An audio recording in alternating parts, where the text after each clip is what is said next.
Welcome to Crisis in Perception, where we examine the systems shaping our world. It is really great to be back for another deep dive. Today, we are doing something that I think is going to fundamentally change the way you look at your kitchen sink. We are tackling a subject that feels so incredibly familiar, so mundane that you usually do not even see it. You turn a tap, and it is there. You flush a toilet, and it goes away. Right. It is completely invisible to us. Exactly. But today, we are looking at the source material, which is water. The Epic Struggle for Wealth, Power, and Civilization by Stephen Solomon. And I have to be honest here, when I first saw the title, my brain went straight to, a nature documentary. I was expecting the water cycle, clouds, maybe some nice footage of a babbling brook. Yeah, I mean, that is the very first misconception we need to clear up right at the start. This is not a book about nature. It is not ecology in the traditional sense at all. So what are we actually looking at? We are doing an institutional analysis of the primary operating system of human civilization. If you want to understand why the world looks the way it does, politically, economically, even militarily, you cannot just look at ideologies or famous leaders. You have to look at the plumbing. The plumbing of civilization. That is a bold claim. You were saying water is not just a resource we use, but it is the actual thing that designed us. Precisely. The core premise here is that water is the foundational infrastructure. It dictates how political systems are designed, it creates economic hierarchies, and it absolutely determines who holds military dominance. How so? Think about it this way. Water is heavy. It is incredibly difficult to move. And it is absolutely essential for your biological life every single day.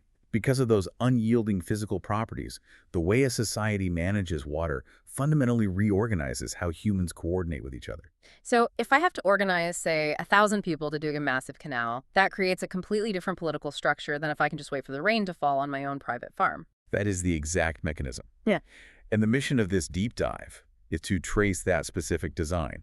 We're going to go from the ancient hydraulic states where the pharaohs ruled simply because they controlled the river, all the way to our modern industrial dependency. There were two specific things in the prep material that completely hooked me, and I want to lay them out right away as a sort of roadmap for you listening. First, the idea that the Chinese character for politics is actually derived from flood control. It is. It is this profound linguistic relic. In Mandarin, the character for politics or order is deeply rooted in the concept of managing the waters.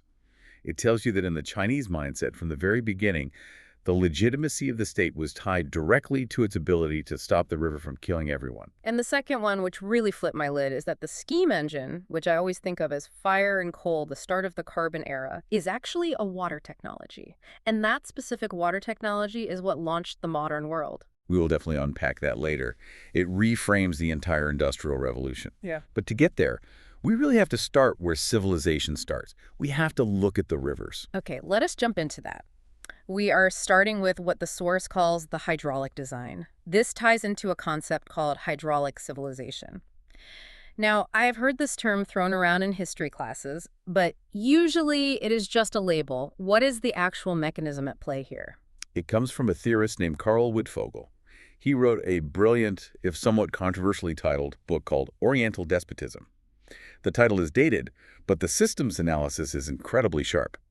Wittfogel looked at where the first great civilizations emerged. The major river valleys, right? Yes, the Nile in Egypt, the Tigris and Euphrates in Mesopotamia, the Yellow River in China, but specifically big rivers in semi-arid environments. That is the key variable you have to keep in mind. Because it is dry everywhere else. Right. You have a massive source of water flowing through a landscape that is otherwise parched.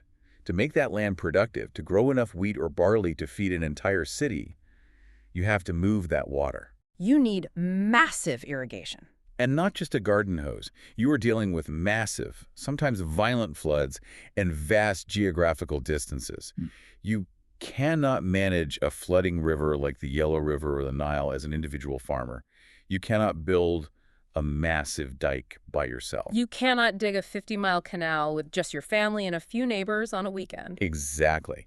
It is the ultimate collective action problem. The physical property of the water, its heaviness, its sheer volume, its unpredictability creates a massive incentive for mass labor coordination. You need thousands, maybe tens of thousands of people working in perfect unison to build the dikes, dredge the canals, and manage the sluice gates. And you cannot coordinate 10,000 people with a casual town council meeting. You need a boss. You need a strict hierarchy. You need engineers to plan it, you need bureaucrats to manage the food rations for the workers, and you need a central authority with the power to enforce the work. So the outcome is structural. According to this thesis, yes. The physical environment literally demanded a centralized, authoritarian state. Water control equals political control. If you control the irrigation network, you control the food supply. And if you control the food supply, you own the population. That is an intense feedback loop. It suggests that absolute dictatorship was not just a cultural choice in these regions, but a strict environmental necessity. But the source material makes a really interesting distinction between Egypt and Mesopotamia. They are both hydraulic civilizations, but they operated very differently. They were night and day, and it all comes down to the specific hydrology of their respective rivers. Let's look at the first case study, the Nile. The Nile was essentially a clockwork system. It was predictable. Incredibly so. Every single year, almost to the exact day, it would rise gently, deposit this beautiful, rich black silt across the floodplain, and then slowly recede. It allowed for what is called basin irrigation. How does that work? You just build low mud walls to trap the water, let it soak into the earth, and then plant your seeds in the mud. It was a benevolent, reliable machine. So how did that shape the political institution of the pharaoh? It created a system of total stability and centralized theology. The pharaoh was not just a king.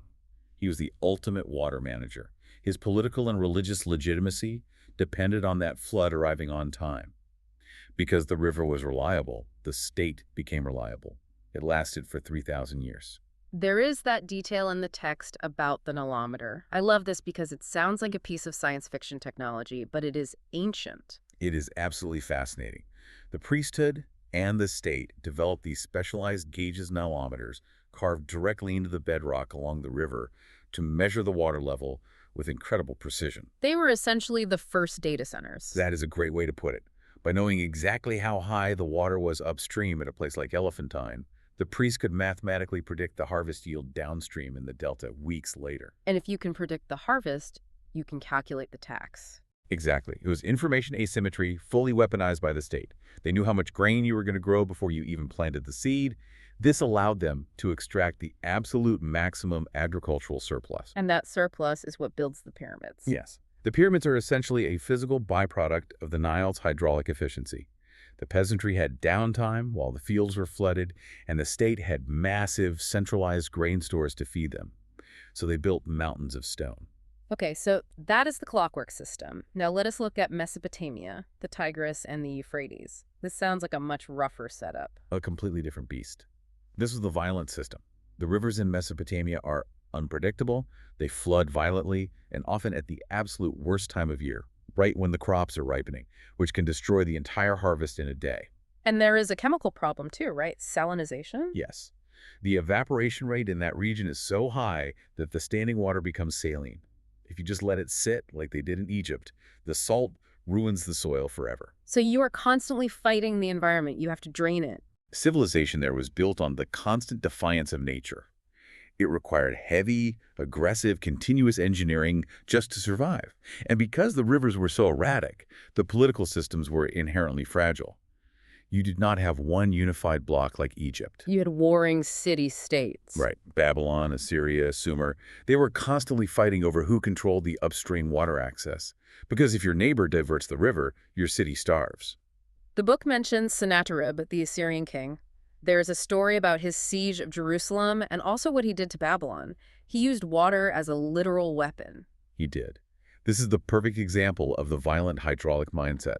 When Sennacherib attacked Babylon, which had rebelled against his rule, he did not just burn it. He wanted to erase it from history. What did he do? He razed the buildings, but then he ordered his engineers to dig massive canals from the Euphrates River and aim them directly at the city center. He flooded the ruins. He dissolved the city. He literally washed the mud brick foundations away into the river. He explicitly wrote in his records, "I pulverized it, and into the canal I threw its rubble." He used hydraulic engineering to delete his enemy from the map. And then in Jerusalem, you have Hezekiah's tunnel. This is one of my favorite stories in the source material because the tunnel is still there. You can go walk through it today. You can, and it is a monument to pure desperation. Sennacherib is marching his army toward Jerusalem. King Hezekiah knows that Jerusalem's only water source, the Gihon Spring, is outside the city walls. Which is a massive strategic flaw. A fatal one. If the Assyrians capture the spring, the city dies of thirst. If the Assyrians block it, the city dies. So he decides to move the water. Through solid rock.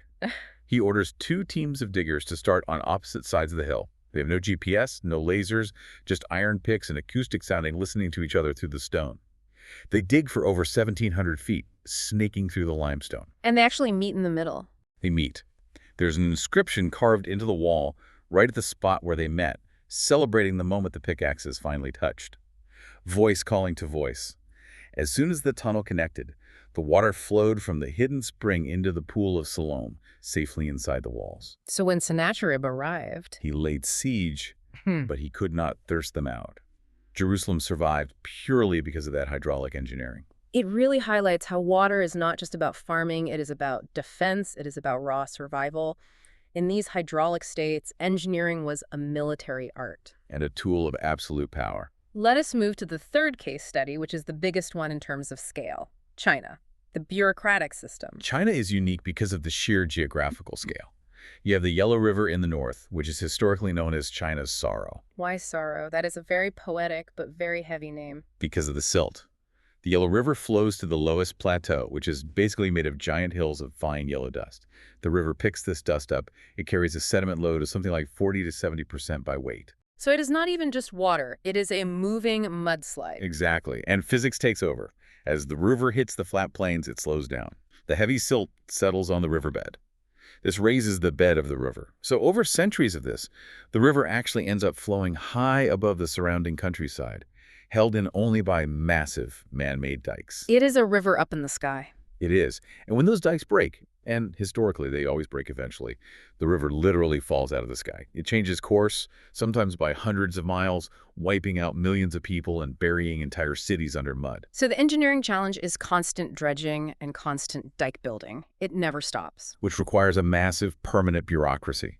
You cannot have feudal lords bickering over land rights when the river is hovering above you, about to kill everyone. You need a unified imperial command. And this ties directly into the mandate of heaven. Yes. The concept of political legitimacy in China was tied strictly to the emperor's ability to manage that water. If there was a drought or a massive flood, it was not just seen as a natural disaster. It was structural proof that the emperor had lost the moral right to rule. The rebellion would start almost immediately. Which leads us to the Grand Canal. We are talking about an artificial river, over 1,000 miles long. I think it is hard for you to really grasp the scale of this if you are just looking at a map. This is like digging a canal from New York to Florida by hand in the 7th century. It is the largest hydraulic project in pre-industrial history, and it solved a massive strategic design problem.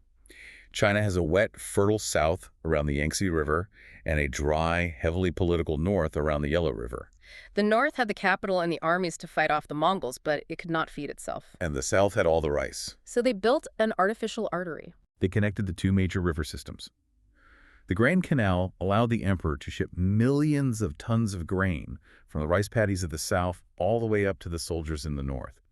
It physically unified China into a single market. And this had a massive political outcome, right? Because while Europe was fracturing into all these tiny little kingdoms during the Middle Ages, China basically stayed together. Exactly. The canal system created a transport highway that unified the empire. In Europe, the geography is chopped up by mountain ranges and small, unnavigable rivers. In China, the Grand Canal overrode the geography. It created a level of institutional cohesion that Europe would not see for 1,000 years. It allowed the state to move armies, information, and taxes just as easily as grain. That is a perfect transition, actually, because the next major section of the source material contrasts this hydraulic east, these massive centralized empires, with the rain-fed west. This is where the story shifts to Europe and the Mediterranean. This is where we see the great divergence really begin. And again, it starts with the sky. So the argument is that Europe's geography, specifically the fact that it relies on rain rather than massive irrigation, created a completely different political trajectory. But wait, is that not a bit deterministic? Are we saying that just because it rains in France, you get market democracies? It is not quite that simple, but the incentive structures are undeniable. Think about the political leverage. In Egypt, the pharaoh controls the river. If you want water for your crops, you have to bow to the pharaoh. He literally has a valve he can turn off. But in Europe, it just rains. The king cannot turn off the sky. This means the central authority cannot monopolize the means of biological survival as easily as a hydraulic despot can. The peasants and the local lords have their own decentralized water supply. So the state in Europe was always structurally weaker than the state in China or Egypt? Structurally weaker and highly negotiated. This environmental reality fostered feudalism, where local lords had significant independent power. The king had to negotiate for taxes and armies. And eventually, this decentralization allowed for the rise of independent trading cities, market economies, and legal rights that a central monarch could not easily crush. It is fascinating. If the state cannot choke off your base resource, you have more leverage to demand rights. Precisely. And then you add the sea. The Mediterranean The then? Mediterranean is unique globally. It is an inland sea, relatively calm, filled with navigable islands. It acts as a connector, not a barrier. It allowed for trade, the exchange of ideas, and the movement of people in a way that slow, dangerous overland travel just did not. The text mentions Thales of Miletus, the first Greek philosopher. Yes, his famous assertion was that water is the first principle. He was from a maritime trading city. He looked at the world and saw water as the fundamental substance of reality. But more importantly, the maritime lifestyle itself encourages a completely different way of thinking. You were dealing with complex navigation, reading the stars, predicting weather, engaging in free trade, meeting different cultures. This fluidity of thought, this idea that the world is understandable through observation and reason, grew naturally out of a maritime culture, not a rigid, static, hydraulic culture where you just do exactly what the priest tells you to do. And then we get to Rome. We have to talk about Rome. When you think of Rome, you usually think of legions, swords, gladiators. But the book argues Rome ruled by aqueduct. Rome was the absolute first hydraulic superpower of the West. But unlike the East, which focused all its engineering on irrigation for farming, Rome focused on urban water. They treated water as a public utility for the city itself. The volume of water they moved is staggering. It's hard to overstate. Rome delivered more water per capita to its citizens 2,000 years ago than New York City did in 1985. We are talking about high-volume, continuous fresh water flowing into the city. They scoured the mountains for springs and built those massive stone channels to bring it in. And this allowed Rome to completely surpass the population density limits of the ancient world. You cannot have a city of 1 million people in the ancient world without massive systemic water engineering. Disease would kill everyone in a month. And the baths of Caracalla, they were not just places to go wash off the dirt. No, there were massive community centers. Think of them as the social internet of the day. You went there to do business, to gossip, to politic, to exercise. The source calls it hygiene is power. That is a great phrase. Because a Roman citizen felt the raw power of the empire every single time they stepped into a hot, clean bath in a province thousands of miles away from Rome. It was a daily physical reminder that Rome provides. And then the collapse, the sanitary dark ages. When the political empire fell, the engineering expertise to maintain those aqueducts was lost, or they were actively destroyed. The Goths cut the aqueducts during the siege of Rome because they perfectly understood the strategic value. And without the water, the civilization just deflates. Rome shrank from 1 million people to a few tens of thousands, living like scavengers in the ruins, drinking dirty water directly from the Tiber River. Europe went back to drinking from contaminated wells and streams. It took a full millennium to recover the level of sanitation that Rome had achieved. So power shifts from these land-based empires and inland seas to something completely different, the age of sail. This is the moment the barrier of the open Atlantic becomes a highway. We have talked about river civilizations. Now we are talking about oceanic civilizations. The technology of open ocean sailing, the ability to leave the site of the coastline and navigate the deep water, fundamentally changed the geometry of global power. Suddenly, small, damp, maritime nations like Holland and England could bypass the massive land empires of the Middle East and Asia. They did not need to conquer the territory. They just needed to control the trade routes. Exactly. The power shift is incredible. You have China, this massive, wealthy, hydraulic empire, choosing to turn inward and actually burn its own fleet. And then you have these tiny islands in the North Sea taking over the entire globe. Because the incentive structure of maritime trade actively rewarded innovation and capital accumulation. Think about the economics of it. To build an ocean-going ship and send it all the way to India requires a huge amount of upfront capital. It is a massive financial risk. If the ship sinks in a storm, you lose everything. So you need to spread the risk out. This is the exact birth of the joint stock company, the Dutch East India Company. You pool capital from many different investors to build a fleet. This requires insurance networks, It requires a sophisticated legal framework that protects private property and enforces contracts. These are the exact seeds of modern capitalism. Yes, the hydraulic empires in the East did not need any of that. They just needed to wait for the harvest and tax the peasants. So the physical challenges of navigating the sea actually created the modern corporation. In many structural ways, yes. The fluidity of the ocean demanded a corresponding fluidity of capital. And that capital accumulation is what fueled the rise of the West. Here's where it gets really interesting for me, and I think for anyone listening who thinks they know the history of technology. We move into the industrial pivot. And this is where we have to fundamentally reframe the steam engine.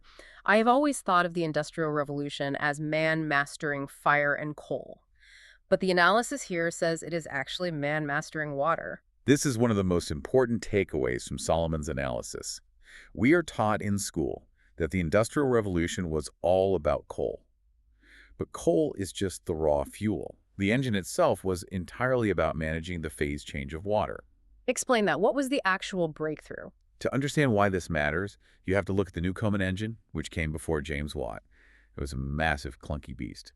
To make it work, you filled a metal cylinder with hot steam, which pushed a piston up. Then you sprayed cold water directly into that exact same cylinder to condense the steam, creating a vacuum that pulled the piston back down. So you were heating the metal cylinder up with steam and then immediately cooling that same metal down with water, over and over again. It is thermal suicide. You are wasting a massive amount of your coal just reheating the heavy metal cylinder every single stroke. It was so wildly inefficient that you could really only afford to use it right next to a coal mine, where the fuel was basically free. So it was tethered to the geography. It was a stationary revolution. Right. James Watt's genius was not just making better steam. He had an insight about the behavior of the water itself. He realized, what if I keep the main working cylinder hot all the time and I move the steam into a separate cold chamber to condense it? The separate condenser. It sounds like a minor plumbing tweak, but it changed the trajectory of the world. Suddenly, the engine was 4 times as efficient. You no longer needed to be sitting directly on top of a coal mine to run it. You could put it on a boat. You could put it in a textile factory in Manchester. You could put it on wheels and call it a locomotive. So by mastering the behavior of the water, by intelligently managing that phase change from steam to liquid in a separate box, he liberated energy from geography. And that specific uncoupling is what launched the modern industrial world as we know it. But, and this is very big but, it immediately created a terrifying new crisis. The crisis of massive urbanization. Yes, you have all these steam-powered factories moving into cities and millions of people flocking to work in them. London just explodes in population. But the water infrastructure in London was still basically medieval. They were using localized cesspools. And that leads to the Great Stink. 1858, a pivotal year in human infrastructure. It was a brutally hot summer. The River Thames was essentially acting as an open sewer, receiving the untreated human waste of millions of people. And under the sun, it began to ferment. The historical descriptions of this are just horrific. It was paralyzing. The smell was so concentrated and toxic that Parliament, which sits right on the bank of the river, could not physically function. They were soaking heavy curtains in chloride of lime and hanging them over the windows just to try to block the stench so they could debate. It is hard to imagine the capital of the global empire, the men ruling India and Africa being brought to their knees by the smell of their own waste. But it forced a rapid structural realization. You cannot have a dense industrial economy without ensuring biological survival. You cannot have a modern, functioning city if everyone is constantly dying of cholera. So the necessary pivot is the sanitary revolution. The strict separation of drinking water from wastewater. It sounds incredibly simple and obvious to us now, but it was a revolutionary conceptual leap. They built massive integrated interceptor sewers deep under London, and we get the perfection of the indoor flush toilet. Thomas Crapper and Joseph Brahma. The flush and forget system. This is the invisible engineering that makes modern life even possible. The only reason we can have cities like Tokyo, New York, or London with millions of people stacked safely on top of each other is because we continuously pump clean water in and pump waste out. If that invisible pump stops, the city dies in a matter of days. It is a demographic explosion that is entirely artificial. It is entirely engineered. We are living inside a massive life support system that we have completely ceased to notice. And we're still locked into this Victorian design, are we not? The flush and forget. We are heavily locked in. We use highly purified, expensive drinking water to flush away our waste. It is incredibly inefficient from a resource standpoint, but it is the global standard design. Let us shift gears a bit to how this new industrial power started to reshape the map itself. We talk about rivers and open oceans. Now we need to talk about canals, but not for irrigation. Canals for geopolitics. The choke points. Alfred Thayer Mahan, the great naval strategist, wrote extensively about sea power as controlling the pathways. Right. If the ocean is a global highway, then canals are the on-ramps and the toll booths. Controlling them gives a state immense, disproportionate leverage over the entire global system. Let us start with the Suez Canal, 1869. This single ditch bypassed the entire continent of Africa. It effectively compressed the globe. Before Suez, to get from London to Bombay, a ship had to sail all the way south around the Cape of Good Hope. It took months. Suez cut that journey drastically. And for the British Empire. It was the jugular vein. It tightened the British economic and military grip on India. It allowed them to project power faster than any rival, but functionally, it also became a massive vulnerability. And the crisis point came in 1956, the Suez Crisis. This is the exact moment the geopolitical baton was passed. The Egyptian president, Nasser, nationalized the canal. Britain and France, the old, established colonial powers, were furious. They conspired with Israel to invade and violently seize the canal back. They genuinely thought they could just act like it was 1890 again. But the underlying system had changed. The United States stepped in and said no. President Eisenhower threatened to completely crash the British pound if they did not withdraw their forces immediately. Britain had to back down. It was a total humiliation. It signaled the absolute end of the British Empire and the rise of American and Soviet dominance. And it was all centered geographically on who controlled that specific flow of water. And then you have the Panama Canal in 1914. This was the major catalyst for the American century. Before Panama, the U.S. was a two-ocean nation saddled with a one-ocean navy. You could not get warships from New York to San Francisco without sailing all the way around South America. It took forever, which is a military nightmare. Panama permanently linked the Atlantic and Pacific fleets. But economically, it did something even more structurally important. It integrated the U.S. agricultural interior, the massive Mississippi Basin, directly with global markets. The Mississippi River connects to the ocean, but Panama connects the ocean to the rest of the world. Exactly.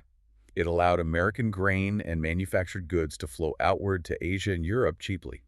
It transformed the U.S. into a true global superpower. So looking at this from a systems view, these are not just convenient ditches. They are strategic valves. They are valves that physically regulate the flow of the global economy.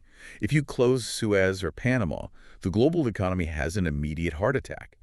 We saw this exact dynamic recently when that massive cargo ship, the Ever Given, got stuck sideways in the Suez. The entire world basically held its breath. Supply chains began to collapse almost instantly. It really drives home the fragility of the network.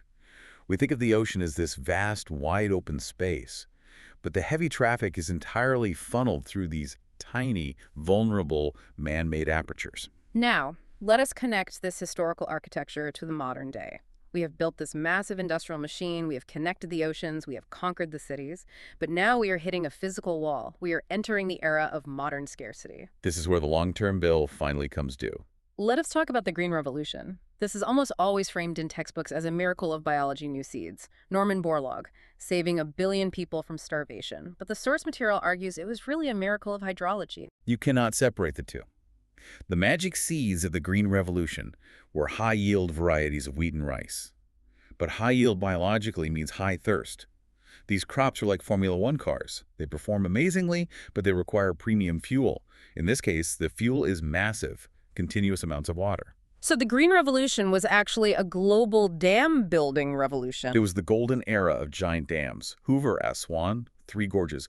We literally replumbed the planet to feed the massive population explosion that the sanitary revolution had allowed in the first place.